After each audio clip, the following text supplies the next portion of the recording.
Sebelum kita mulai videonya, dimohon kesediaannya untuk memberikan dukungan dengan menekan tombol subscribe dan berikan like-nya ya.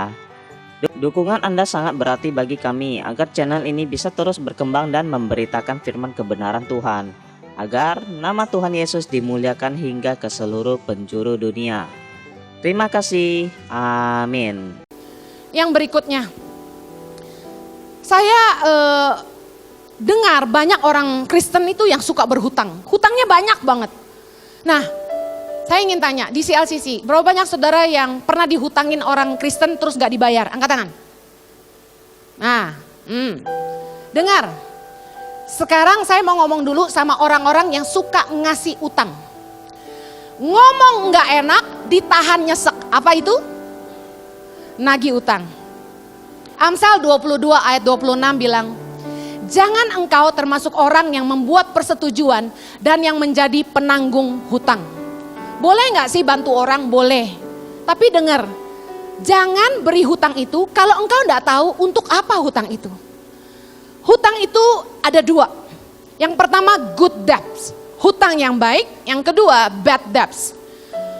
Hutang yang baik itu pinjaman yang dimanfaatkan untuk modal kerja, modal usaha, investasi yang sifatnya menghasilkan penghasilan tambahan dan membuat orang yang meminjam bisa membayar kembali, punya kemampuan untuk paying back, membayar kembali. Itu hutang yang baik. Contoh, ada pengangguran, teman kita nganggur, dia nggak punya modal, dia pengen narik Gojek, tapi dia perlu DP buat cicil motor. Nah, Anda boleh bantu orang kayak gini, ngerti ya maksud saya? Tapi bad debts, hutang yang buruk adalah pinjaman yang dipakai untuk kemewahan dan untuk dihabiskan. Contoh, pinjam duit buat liburan ke Jepang, udah jelas salah. Gak punya duit kok liburan. Yang kedua, pinjam duit buat nyekolahin anak di sekolah yang mahal. Kenapa orang itu suka berhutang? Yang pertama, keinginan lebih besar dari kemampuan. Maunya banyak tapi kemampuan gak ada. Ini yang bikin orang suka berhutang. Roma 13 ayat ke-8, mari baca sama-sama. Janganlah kamu berhutang apa-apa kepada siapapun juga, tetapi hendaklah kamu saling mengasihi. Sebab barang siapa mengasihi sesamanya manusia, ia sudah memenuhi hukum Taurat. Firman Tuhan berkata, jangan berhutang kepada siapapun juga. Karena kita akan malu-maluin Tuhan. Anak Tuhan kok suka ngutang. Dengar baik, prinsip saya mendingan jangan makan daripada saya utang. Kalau nggak mampu, jangan beli. Wanita-wanita yang nggak bisa mengendalikan diri dengan shopping, ini nasihat saya. Jangan gesek kartu kredit terus, karena begitu tagihan datang, Anda akan ribut dengan suamimu. Gimana caranya engkau tidak berhutang? Jangan ke mall. Serius. Pertama, jangan ke mall. Kedua, jangan buka shopping online. Jangan follow butik-butik di Instagrammu. Engkau pasti tergoda. Yang suka makan, jangan follow food IG.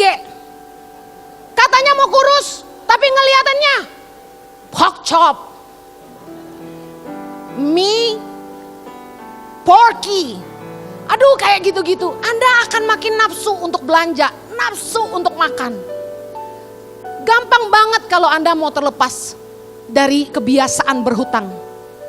Anda cukup mencukupkan dirimu dengan apa yang ada padamu. Amin. Berusaha jangan lihat keluar terus. Coba belajar bersyukur sama apa yang Tuhan berikan dalam hidupmu. Percayalah bahwa kalau engkau terlepas dari hutang, hidupmu akan jauh lebih berkualitas. Dengar, orang yang berhutang itu biasanya dimulai dari kebiasaan buruk, yaitu kebiasaan minjem barang orang. Kebiasaan meminjam itu beda dengan meminjam. Orang bisa meminjam karena kebutuhan mendadak dan dibutuhkan saat itu, tapi bukan untuk dibawa lama tapi dikembalikan. Contoh, saya tiap kali saya sharing firman Tuhan, saya lebih senang pakai pointer. Soalnya saya yang menguasai materi saya dan saya mau kemana saya bisa atur sendiri. Tapi karena saya katakan tidak bawa, saya pinjem sama multimedia pointernya. Nah, ini meminjam. It's okay, karena butuh saat ini. Tapi kebiasaan meminjam tuh begini. Dia punya sih sebenarnya. Tapi dia seneng aja pinjam barang orang. Kenapa? Soalnya beda sama dia punya gitu loh. Saya pernah punya teman perempuan, nginep di apartemen saya waktu di Sydney. Dia punya baju. Kita tinggal sekamar. Tapi tiap hari baju saya, sepatu saya dipakein sama dia. Saya lihat di lemarinya banyak baju, banyak sepatu. Tapi dia pakai baju saya terus, dia pakai sepatu saya terus. Yang suenya kakinya sama size-nya. Paling menyebalkan sama orang yang hobinya minjem barang.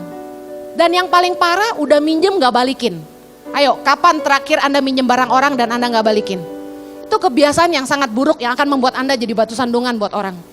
Ada 7 jenis tukang utang menurut duitpintar.com. Ini lucu, mari kita baca. Yang pertama, si inisiatif.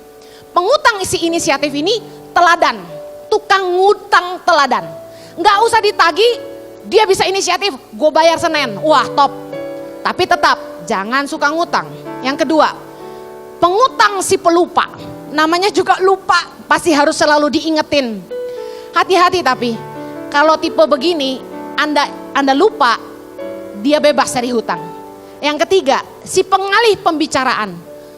Dia paling pintar ngalihin ngomongan begitu kita udah mau nagih hutang. Pintar, dia bisa cerita macam-macam, kita akhirnya terjebak dan melupakan tadinya tujuan kita awal datang buat nagih hutang. Yang keempat, si pura-pura lupa. Ya, si pura-pura lupa. Kalau tadi pelupa, nah ini pura-pura lupa. Pengutang yang seperti ini suka lupa, hilang ingatan.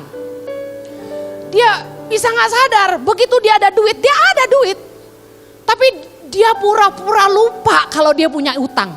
Begitu ketemu sama kita, dia bilang gini, aduh kemarin tuh sebenarnya gue udah ada duitnya, tapi lu gak nongol sih jadi gue lupa, katanya gitu. Yang kelima, pengutang si sok sibuk. Tiap kali ditelepon buat nagih utang, dia selalu alasan, sorry gue lagi banyak kerjaan, sorry gue lagi meeting. Seolah-olah hutangnya gak penting.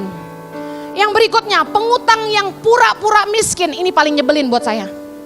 Karena pernah saya ngadepin yang kayak gini. Pinjam duit melulu. Udah gitu gak pernah bayar. Alasannya gini. Sorry Hen. Laki gue gajinya ngepas banget. Buat bayar pembantu aja kurang. Buat bayar uang sekolah anak aja susah Hen. Pura-pura kere. Tapi saya lihat di Instagram. Dia ngafe melulu.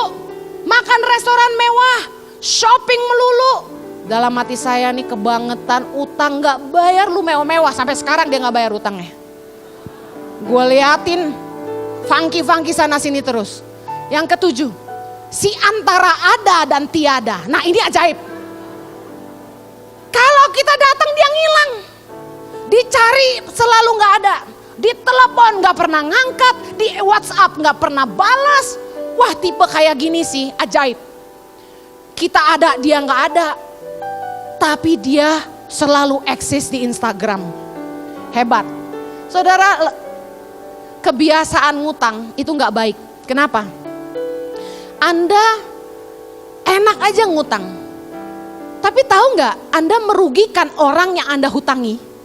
Dan Anda akan menyengsarakan keluargamu. Ada tipe orang yang suka ngutang, yang pusing tuh pasangannya.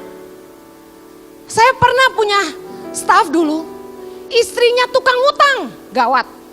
Semua orang dihutangin, sebut aja. Warung, tukang sayur, adik, ipar, orang tua, temen, semua dihutangin. Suaminya yang babak belur bayarin. Pada akhirnya saya sampai panggil tuh istrinya ke kantor. Saya bilang gini, sekali lagi kamu berhutang, saya keluarkan suamimu dari kantor ini. Bikin perjanjian, tanda tangan. Bahwa saya tidak akan berhutang lagi. Kenapa enggak? Saya peduli sama karyawan saya. Saya enggak mau dia pusing, stres mikirin utang, akhirnya enggak bisa kerja. Jadi beban juga buat kita. Saya bilang kalau kamu enggak berubah, kamu keluar aja deh dari sini. Saya pusing, ditolong enggak mau. Jangan biarkan hidupmu terjebak dekat orang-orang seperti ini. Dia ngutang Anda bayarin, dia ngutang Anda bayarin, dia ngutang Anda bayarin. Saya kasih tahu. Orang kayak gini gak akan pernah belajar. Sampai tua akan jadi tukang ngutang. Dan biasanya jago bohong dan selalu nyusahin keluarganya. Kasihan orang-orang yang menikah sama orang yang suka ngutang. Tapi kalau engkau punya pasangan yang demikian, saya berdoa Tuhan memberimu jalan keluar. Katakan amin. Suami itu perlu didoakan kalau dia memang tukang ngutang. Saya pada prinsipnya selalu ngajarin ini ke ibu-ibu. Punya suami yang kasar, punya suami yang gak menghargai, punya suami yang tukang ngutang, suami yang gak pintar cari uang tapi selalu selingkuhan. Dengar baik, doain pilihan suamimu cuma dua. Dia berubah atau dipanggil Tuhan, selesai.